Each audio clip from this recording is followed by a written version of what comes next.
ہمارے اطوال برکاتہم نے فرمایا جیسے توبہ سے گناہ معاف ہوتے ہیں، ایسے ہی توبہ اللہ تعالیٰ کا محبوب بننے کا بھی ایک راستہ ہے۔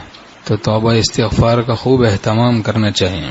کسی جگہ پھنس گیا آدمی، کہیں نافرمانی ہو رہی ہے، جیسے کہیں ہاسپٹل میں ہے، تصویر لگی ہوئی ہے جاندار کی، اب نمبر آنے والا ہے، اب مجبوری ہے، اب اٹھ بھی نہیں سکتا، اب کیا کرے؟ اس وقت کیا کرنا چاہیے؟ استغفار کا اہتمام کرے تاکہ اللہ تعالیٰ کے عذاب سے حفاظت ہو، چونکہ جہاں جاندار کی تصویر لگی ہو وہاں بیٹھنا جائز نہیں ہے، لیکن اگر بھاگنا اختیار میں ہے وہاں سے تو پھر بھاگے۔ نکل بھاگا تیرے کوچے کی جانب تیرا دیوانہ، نہ ٹھہرا ایک دم جنت میں وحشت اس کو کہتے ہیں۔ اختیار میں تو ہے لیکن خام خواہ ایسے نہیں بیٹھنا چاہیے، ایسی جگہوں پر نافرمانی جہاں ہو رہی ہو وہاں پر ٹھہرنا جائز نہیں۔ جہاں آگ لگی ہو تو آدمی وہاں بیٹھتا نہیں ہے، وہاں سے بھاگتا ہے۔ تو کہیں نافرمانی ہو رہی ہے اور آدمی کی مجبوری بن جائے بیٹھنا وہاں، تو پھر استغفار کا اہتمام کرے تاکہ حق تعالیٰ کے عذاب سے حفاظت ہو۔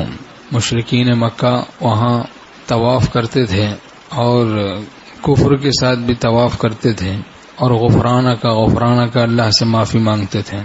وہ طواف کرتے کرتے یہ معافی مانگنا اللہ تعالیٰ کے عذاب سے حفاظت کا ذریعہ تھا۔ تو کفر و شرک کے ساتھ بھی استغفار جب مفید ہے تو ہمارے اطوال رحمۃ اللہ فرماتے تھے ایمان کے ساتھ پھر استغفار کتنا مفید ہوگا۔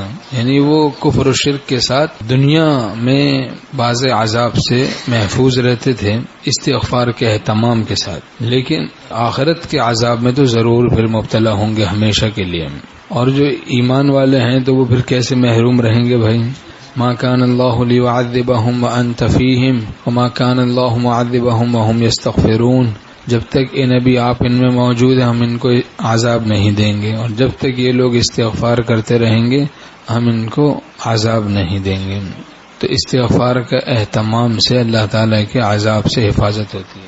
حکیم الامت تھانوی رحمۃ اللہ ایک دفعہ دعا کر رہے ہیں، یا مالک ہم سے تو گناہ نہیں چھوٹتے، تو اپنی مہربانی کو، اپنے کرم کو، اپنی رحمت کو ہم پہ بند نہ کر، ہم سے تو گناہ نہیں چھوٹتے، نہ خنجر اٹھے گا نہ تلوار ان سے، یہ بازو میرے آزمائے ہوئے ہیں۔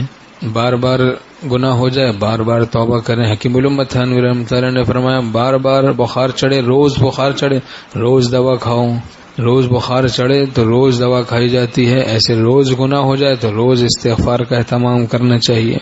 ایک جگہ حکیم الامت تھانوی رحمۃ اللہ فرماتے ہیں کہ جب کوئی گناہ ہو جائے بس 2 رکعت صلاۃ توبہ پڑھ کے اللہ سے معافی مانگو، یہ آسان نسخہ ہے اصلاح کا، اس سے اصلاح ہو جائے گی، کیونکہ مستقل توبہ کرنے کی برکت سے گناہ سے نفرت پیدا ہو جاتی ہے کہ بندہ دیکھتا ہے کہ یہ حجاب جو پیدا ہوتا ہے اس کا سبب کیا ہے، اس کا سبب نافرمانی ہے، پھر اس کے تعلق مع اللہ کو بحال کر لیا، پھر نوری نور باطن میں ہو گیا، پھر گناہ ہو گیا، پھر حجاب ہو گیا، پھر اس نے توبہ کی، پھر حجاب جاتا رہا۔ جب آدمی بار بار توبہ سچے دل سے کرتا رہتا ہے تو پھر بصیرت کے ساتھ اس کو پتہ چل جاتا ہے کہ یہ گناہ حجاب ہے، پھر اس حجاب سے اس کو نفرت ہو جاتی ہے کہ بندے اور اللہ کے درمیان میں یہی گناہ حجاب ہے۔